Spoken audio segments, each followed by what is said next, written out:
Olá, pessoal, bem-vindos ao Despertos. Eu sou Cris de Pascoal e você está entrando em um programa onde o normal é ser desperto. Estou aqui com a escritora PhD Maria C. Pereira, já remida desse programa, e hoje nós vamos abordar sobre o número 666. Tudo bem, Maria? Como vai você? Olá, Cris. Olá a todos. É um prazer estar aqui com vocês após uma semaninha sem programa, mas eu estava muito enrolada com as aulas dos meus alunos do método da integração. E esse final de semana foi uma aula presencial, foram com certeza umas 14, 15 horas presenciais. Então, para montar tudo isso, com todo carinho, a elaboração que eu faço, dá muito trabalho mesmo, e eu acabo ficando fora de órbita. Difícil de fazer programa gravado, porque gravar o pessoal não faz ideia, que também dá um maior trabalho para montar o cenário, para montar câmera, microfone, iluminação, produção, edição. O pessoal acha que essas faz um filminho aí. E tem que pesquisar também, né, pessoal? Então, realmente é um trabalho feito porque queremos, né, Cris? Eu e você queremos, mas é um trabalhão. E só para ter tanto trabalho, só tem um motivo pelo qual ele é feito. Porque nós amamos fazer isso. Certo, Cris? Então vamos lá. É com você agora. Maria, essa primeira pergunta vai parecer estranha devido ao título do programa, mas vamos lá, vai. Como o universo foi criado? Não é estranha não, Cris. Essa pergunta tem tudo a ver com o programa. Como o universo foi criado, vai explicar uma possível e lógica avaliação de por que o 666 é tão, digamos assim, mal interpretado devido a não só desconhecimento, mas também interesses que seja mal interpretado para que possa manipular a mente das pessoas, como tem sido feito desde os tempos em que as pessoas se tornaram, digamos, reféns dos donos do mundo, aqueles que dominam pelo poder e principalmente pelo poder financeiro, né? Então interessa muito pessoas adormecidas e submetidas ao medo. E é esse o objetivo primário do 666. Mas vamos então voltar aqui para a criação do universo.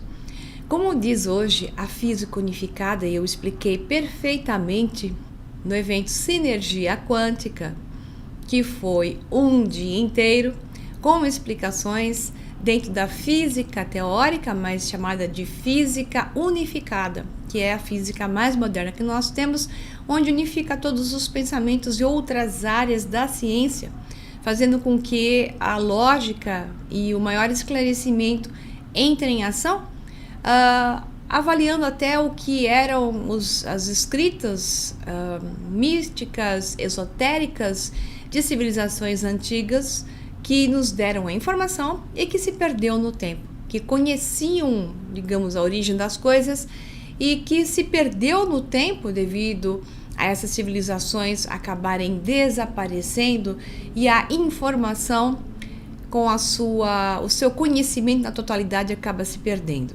Então, no evento Sinergia Quântica, eu explico em detalhes a origem do universo, a origem da nossa realidade e como ela se manifesta na questão matemática, geométrica na nossa realidade. Por isso que eu vou fazer um resumão aqui, tá? E vou fazer o máximo para que vocês possam entender isso. O nosso universo surgiu de um outro universo, porque cada novo universo surge de um universo anterior. A imagem é como se fossem duas bexigas interligadas digamos, pela boca, onde é soprada essa bexiga. A questão é que o universo anterior sopra o universo posterior. E isso explica a teoria da física que diz sobre a expansão do universo constante, mas dentro da teoria da inflação. Nós temos que considerar que o universo está se expandindo, ok? Mas o que mais se leva em consideração hoje é a expansão do universo sob a forma da inflação. Então, constantemente, dentro do nosso universo, está entrando o sopro divino, que é aquilo que vem de outros universos para o nosso, através de buracos brancos. Então, a matéria do nosso universo sai para a matéria, a energia, a ressonância do nosso universo, cria novos universos através de passar através dos buracos negros, e o nosso universo recebe através de buracos brancos. Então, o universo se origina, seja ele qual for, vamos considerar então aqui o nosso, através de um campo de energia universal que mantém toda a informação do universo anterior e a passa para o nosso. Então, nós nos transformamos por ressonância morfogênica. A nossa forma, a forma do nosso universo, não estou falando só dos nossos corpos físicos, estou falando da totalidade. As formas da matéria manifesta no nosso universo vêm de outro universo.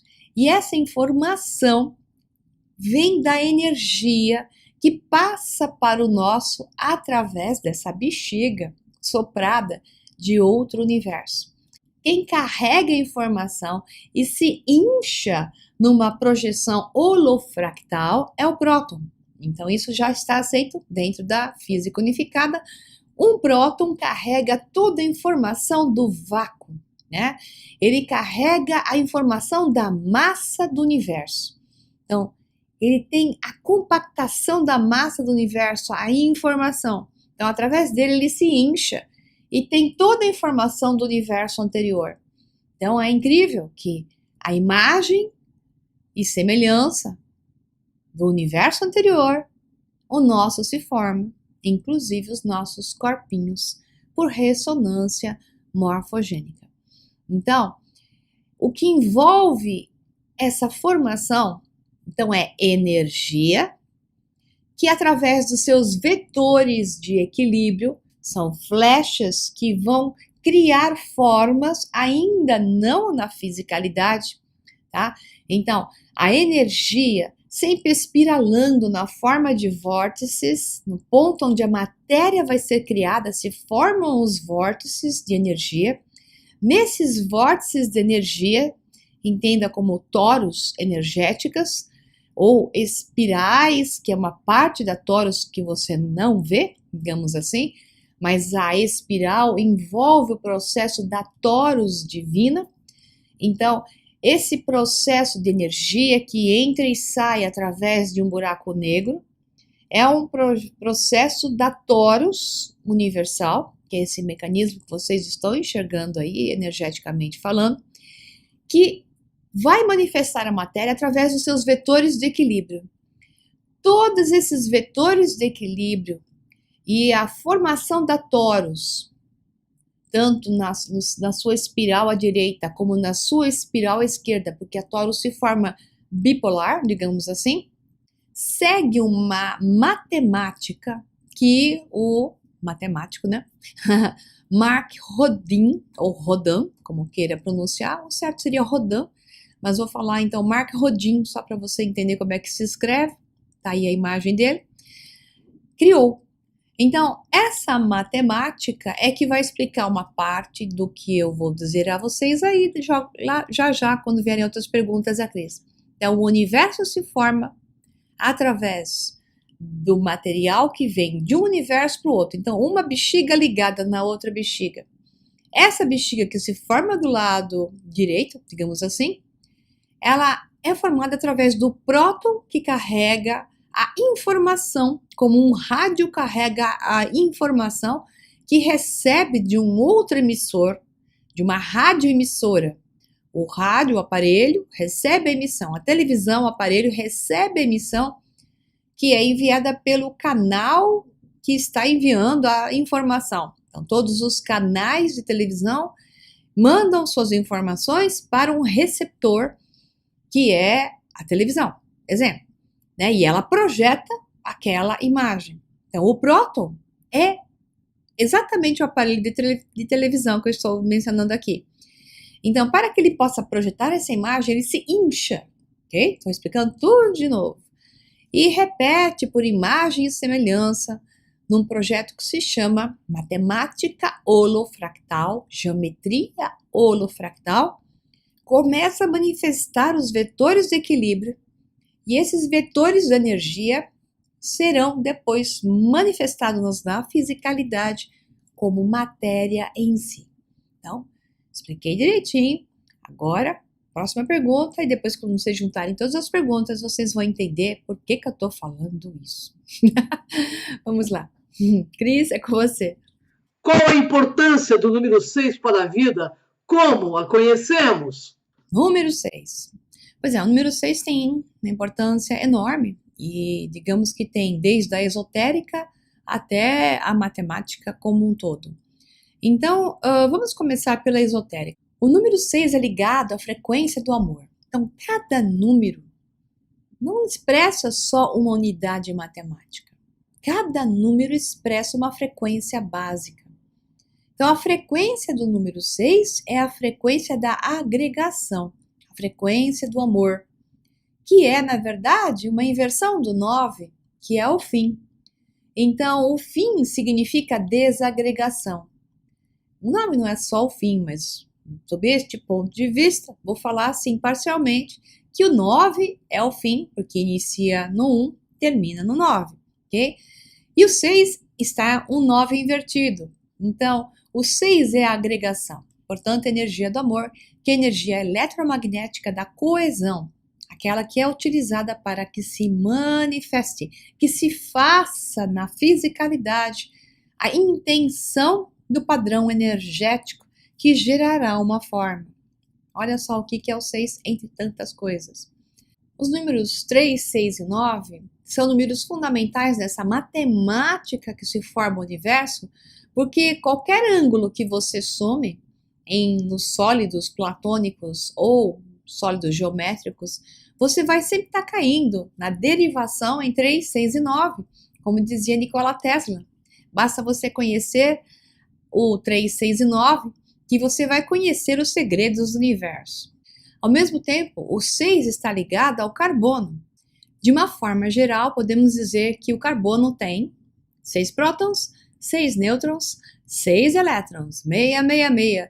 E nós somos compostos, somos unidades de carbono, basicamente, mudando, né? Agora, sendo no processo de evolução de espécie e de evolução de frequência na Terra, aumentando a nossa quantidade de silício, então, para poder conduzir mais energia, maiores padrões frequenciais e poder estocar mais informação, poder guardar, ancorar mais informação, coisa que nosso corpinho é extremamente limitado, por isso que nós não conseguimos alcançar outras dimensões ou realidades de frequências mais altas, mesmo em estados alterados de consciência, e se alcançado em estados alterados de consciência, não conseguimos processar a informação que vem de lá, porque o nosso computador não tem HD nem processador suficiente para isso. Então, nós somos basicamente 666, 6 carbono com 6 prótons, 6 elétrons e 6 nêutrons.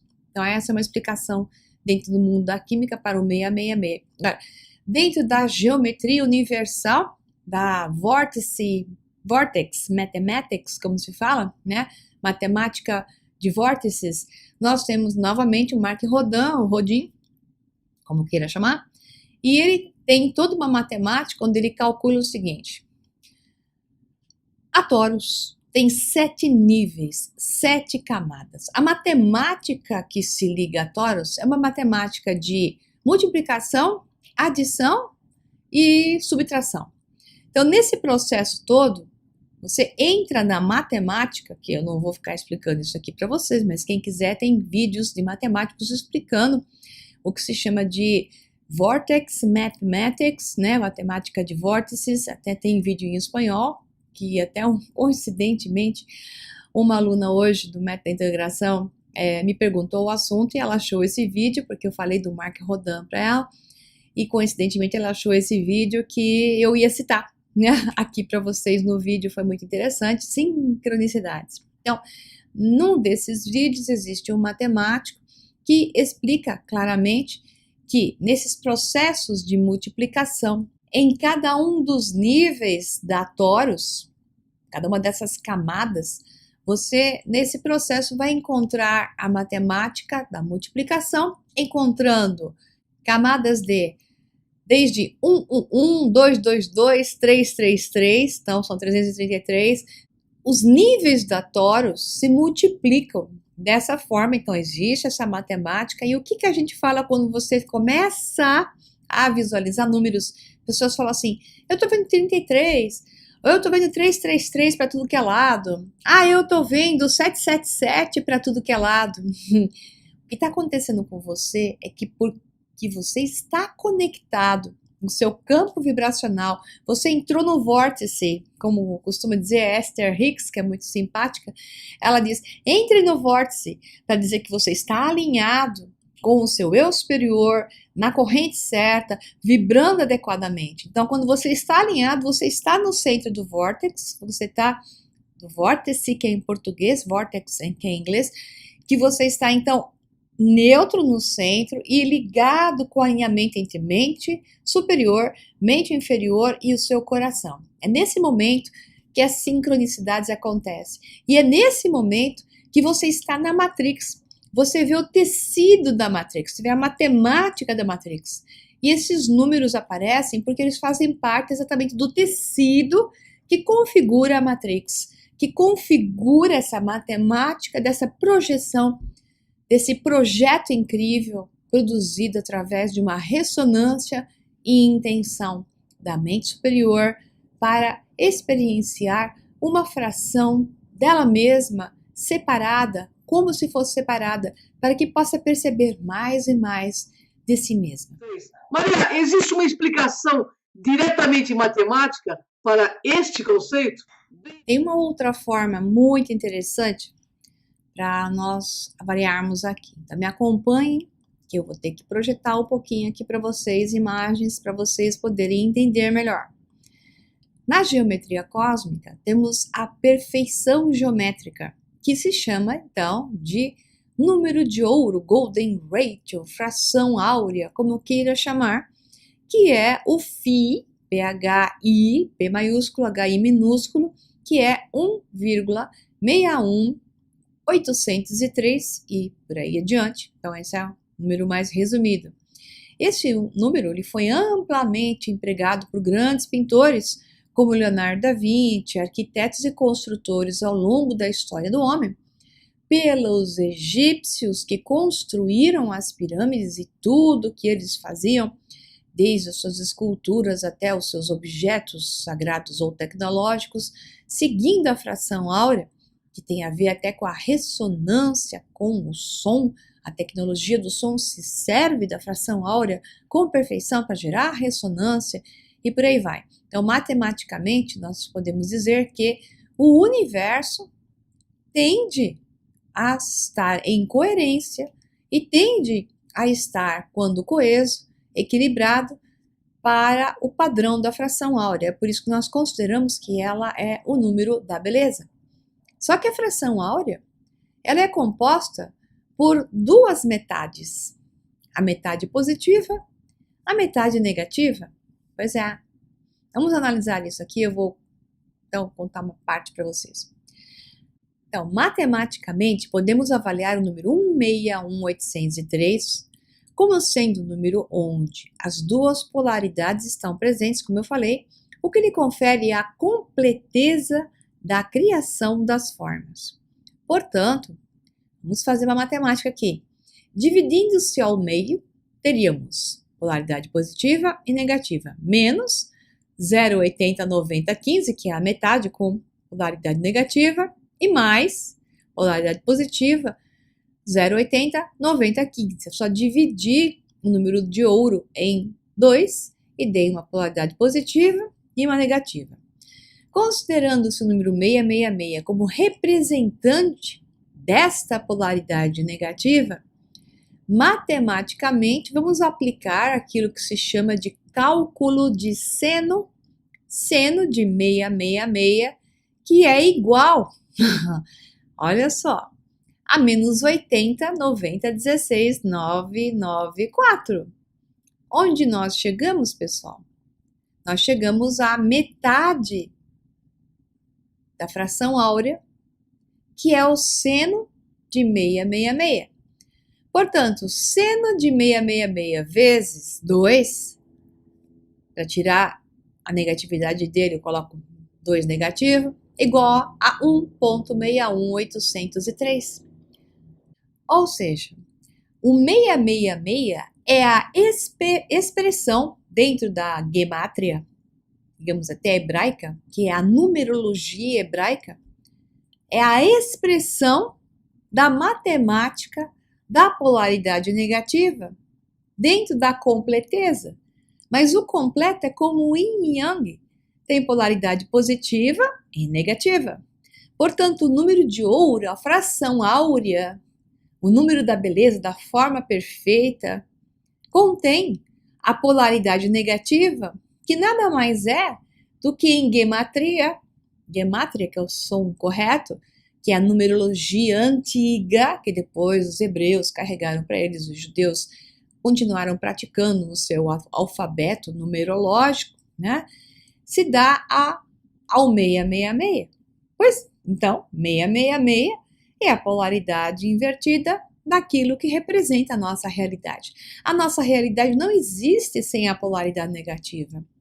E a beleza da nossa realidade é equilibrar as forças para construir a partir desse equilíbrio uma terceira força. E esta terceira força é uma força totalmente nova. Quando as duas partes se juntam em total harmonia, não há mais bem, não há mais mal. Há apenas uma nova realidade, uma nova coisa que desperta. Eu vou fazer uma analogia aqui para vocês que vai soar esquisita, mas é assim que vocês têm que entender o que é negativo quando se funde com o positivo e se torna sinergicamente um terceiro, que não é mais o primeiro, tampouco o segundo, tá? Então isso aqui é da química. Vamos lá. Cloro é um gás mortal. Se você cheirar o cloro, você morre. Em alta concentração, corrói todas as suas mucosas, né? Sódio é o metal mortal. Joga o sódio na água, ele explode como uma bomba. O pessoal gostava de fazer isso nos laboratórios. Quando você junta cloro com sódio, dois tão letais, você tem cloreto de sódio, inócuo. Inócuo e tão útil, sal de cozinha. Mais uma. Hidrogênio, um gás explosivo, né? Oxigênio aumenta a combustão e a explosividade do hidrogênio. Então, tem fogo, o oxigênio faz o fogo pegar mais fogo. Né? Só que o hidrogênio com o oxigênio, quando se juntam, se fundem em um terceiro chamado água, que é a essência da vida. Portanto, quando a polaridade negativa está em equilíbrio com a polaridade positiva, não há mais mal, tampouco bem. Existe um terceiro, que é a pura expressão da criação, da manifestação. Entendam isso, que esse é o objetivo de vocês estarem aqui, como brinco eu, encadernados nesta realidade. E é para que se fundam sua mente superior com esta mente terrena, transformando isso em uma bela realidade, manifestando-se como um terceiro. Por isso a Trindade, por isso o poder do número 3, porque esse terceiro manifesto é o teu objetivo aqui na Terra. É com você, Cris. Como correlacionamos o mal falado 666 com a sabedoria universal? A Bíblia foi escrita em todos os livros sagrados, principalmente os, digamos, abrâmicos, baseando-se na numerologia. O problema é que a numerologia se perdeu com o tempo. E quem melhor reteve isso é a Torá, que é mais original dentro da sua concepção, menos foi alterada. A Bíblia católica é uma confusão, ela é completamente alterada, não tem como você tentar juntar as partes ali, porque foi um tal de um puxar para um lado, outro puxar para o outro, não só a nível de compreensão, mas como interesses, né? Então, a Torá mantém uma possibilidade de você usar a gemátria para análise, por isso que existem os cabalistas que usam a gemátria para analisar os códigos da Torá e funcionam como até um processo de oracular, um processo oracular para prever futuros, prever realidades paralelas e por aí vai.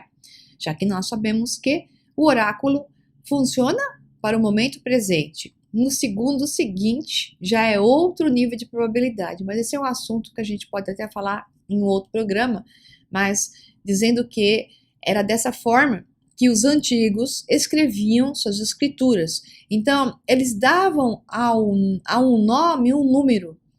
Então, o número, às vezes os números que aparecem, eles significam coisas e não são exatamente números, na maneira como se escreve. Então, parte do que se fala sobre o 666 quer dizer a polaridade negativa, né? Mas tem diversas maneiras de interpretar isso, vamos por partes, então vamos aqui falar sobre o que é a numerologia e como isso representava nas escrituras antigas até nomes de pessoas. Então, os nomes tinham um número.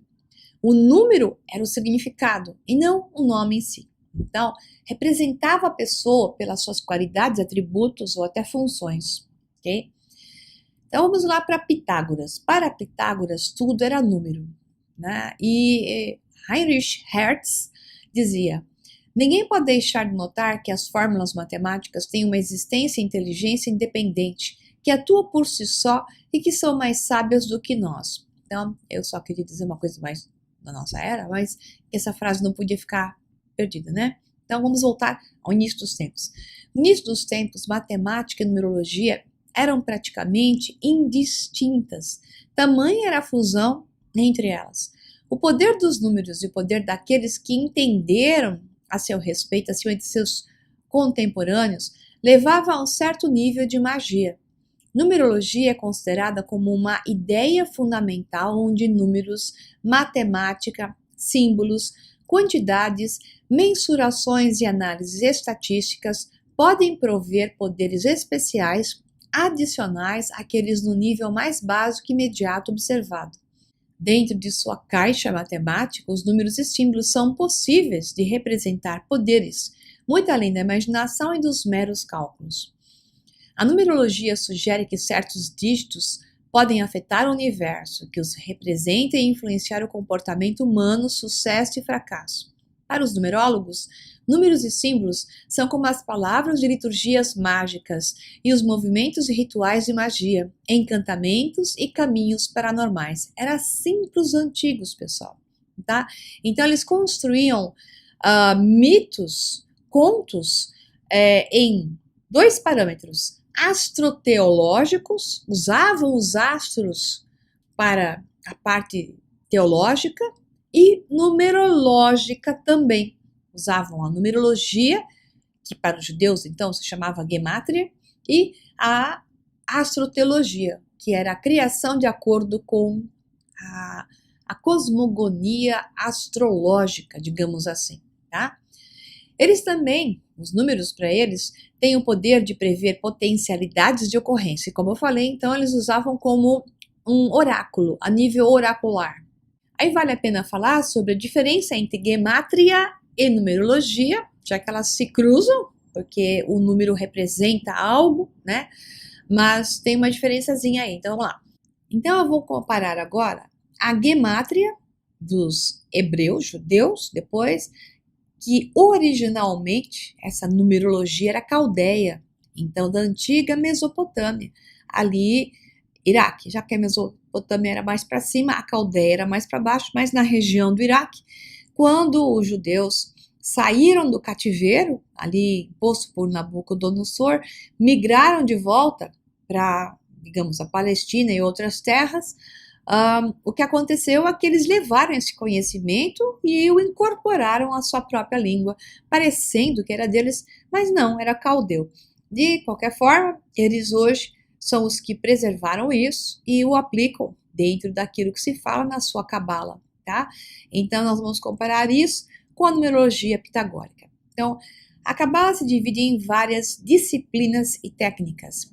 A gemátria é uma das técnicas pela qual se somam as letras de uma palavra ou nome em hebraico para extrair um número que a represente. Termos ou nomes com os mesmos números finais seriam correlatos. Falando da maneira bem simplista, podemos dizer que a gemátria é a forma judaica, mística, hebraica, cabalística de numerologia, a qual só faz sentido se aplicado ao alfabeto hebraico e que permeou toda a Torá. Por isso ela é usada de forma oracular, porque os seus códigos numéricos são ali representados. Cada nome de pessoa está ligado ao número. Então essas pessoas são representadas por números e às vezes números que fazem uma frequência representam um padrão em si.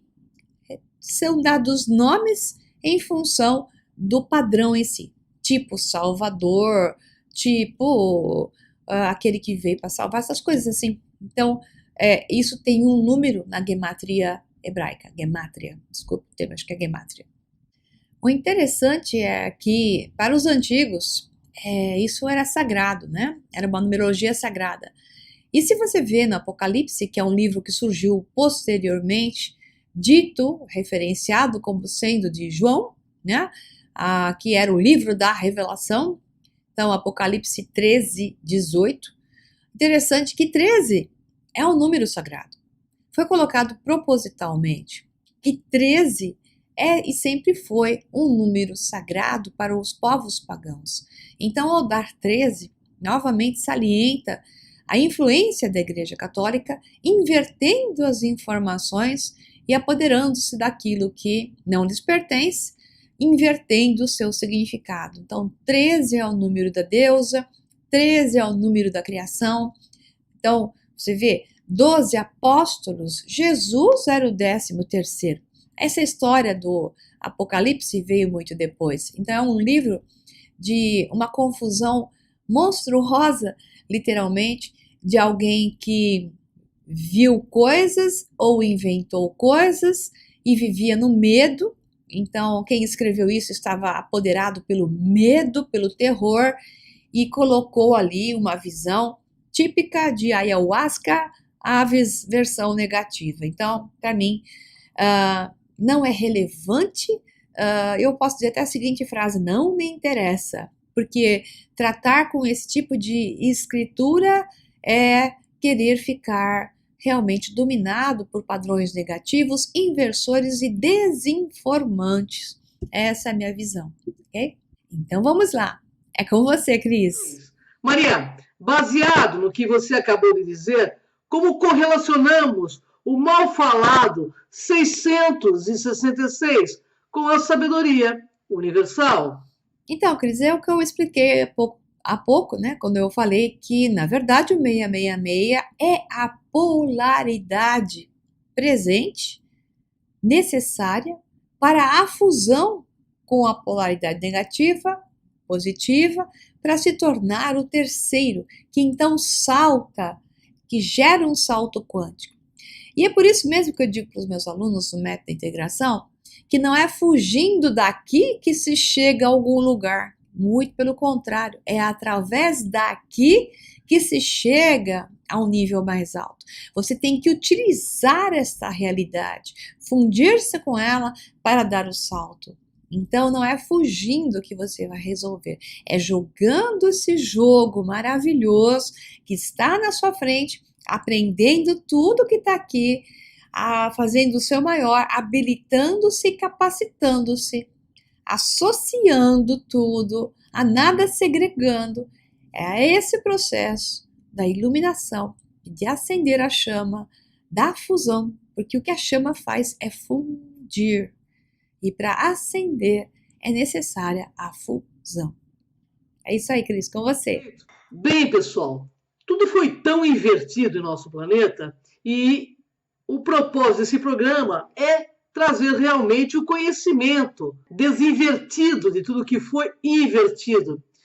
Espiritualmente falando, o número 666, cuja soma resulta em numeral 18 e desdobrado, obtém-se o 9, número da lâmina do tarô, o ermitão, significa sabedoria, não condiz com a fama negativa do seu significado.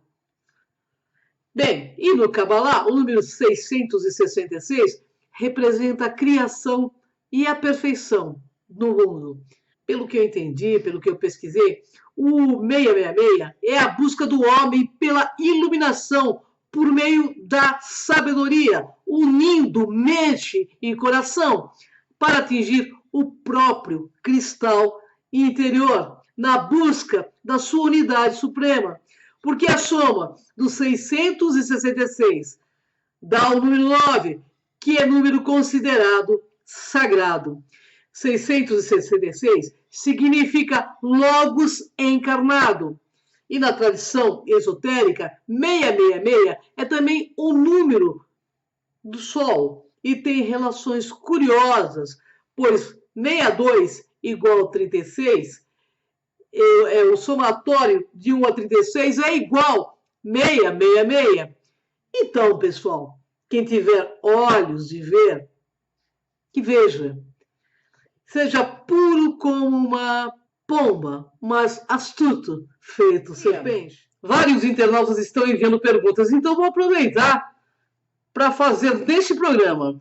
As pessoas estão perguntando a questão de cremação. O que acontece com a alma? Você pode explicar para nós, Maria? Então vamos lá responder uma pergunta aos internautas. O próximo programa vai ser só de perguntas e respostas, o que eu acho ótimo. O pessoal manda muita pergunta e, de fato, pelo número, não dá para ficar respondendo o tempo todo. Então, uma ou outra a gente responde. Então, de vez em quando ela se repete, é um mesmo assunto que se repete, a gente acaba fazendo um programa como esse. Então, fora o 666, vem uma pergunta do internauta, que é essa, sobre a cremação. O que eu acho da cremação? Então, essa é a minha opinião, você não tem que ter a mesma opinião e não precisa se prender a minha nem a de ninguém. Chegue à sua própria conclusão após pesquisar. Okay? O que eu acho é que, quando a pessoa é desligada, quando a pessoa que faleceu na sua família é desligada da matéria, é uma pessoa que já está, digamos assim, no processo de despertar, sabe que não se deve ficar conectado, preso à matéria, que ela não vai ficar, digamos, agarrada a questões ainda não terminadas, que sim busca um processo de entrega e passagem, que tenha facilidade a estar sempre passando de uma fase a outra da vida, vencer obstáculos com tranquilidade dentro, né, da turbulência que acaba acontecendo, mas que ela não ficava presa. Quando se avalia que essa pessoa tem essas características, digamos que a nível de espiritualidade seria alta, não há problema nenhum de fazer a cremação com essa pessoa, porque ela não vai estar conectada com o seu corpo, mesmo que, talvez, que tenha ocorrido, que ele não tenha se desligado, digamos, deste campo onde nós estamos e esteja vendo o que está acontecendo com ela mesma. A questão da cremação é que dos Estados Unidos leva 3 dias, por sinal, eu acho muito correto isso, é a questão de que a pessoa que possa ter morrido ou por um ato traumático, né, e a pessoa que faleceu de corpo, mas não de ser, porque nós não morremos, nós somos imortais, que está confusa pelo que aconteceu, pode ver o seu corpo sendo destruído e criar um grande engrama emocional, um grande padrão de choque físico, emocional, mental, digamos assim, por estar perdendo o seu corpo físico. Isso pode piorar a situação dela de, digamos, ir para onde precisa ir e seguir o seu processo de vida na não fisicalidade em outros níveis, até que, teoricamente, seguindo uma versão espírita, que não é bem a minha, mas vou só usar o exemplo, tenha que voltar, né, e se veja predisposta para isso com maior facilidade, com menos padrões emocionais que aprendam, né? Então, assim, nos Estados Unidos, tanto o enterro como o crematório leva, em média, 3 dias, o que é muito correto. Aqui no Brasil, faleceu, eles já querem enterrar, né? Ou cremar, porque tem que ser barato, né? Tudo aqui tem que ser barato e feito de qualquer jeito. O dar mais tempo tem a ver até com a questão da catalepsia, que quando não bem diagnosticada a morte, né? Se considera a morte, a pessoa pode retornar dentro de algumas horas ou até dias, e isso faz com que a pessoa se encontre ali já no caixão ou tenha sido cremada viva, né? Então eu concordo com a questão dos 3 dias. Infelizmente, neste país, isso não é feito. Então, a cremação deveria levar 3 dias antes de ser cremado o corpo. Mas, como não é, para você julgar adequado no seu parente querido que faleceu, julgue pelos aspectos que eu disse. Veja se esta pessoa tem uma espiritualidade, um desprendimento da fisicalidade, tamanho que, por mais que tenha sido traumático ou natural a sua morte, ela não fique presa aqui e veja um processo que pode causar ainda mais transtornos na pós-vida, nesta pós-vida, ok? Apenas esse é o ponto que há a considerar. Se for uma pessoa como eu, por exemplo, pode cremar, porque eu não vou ficar agarrada no meu corpinho, tá bom? Beijos para vocês, abraços e até o próximo Despertos. É com você, Cris. Tchau, tchau. Gratidão, pessoal.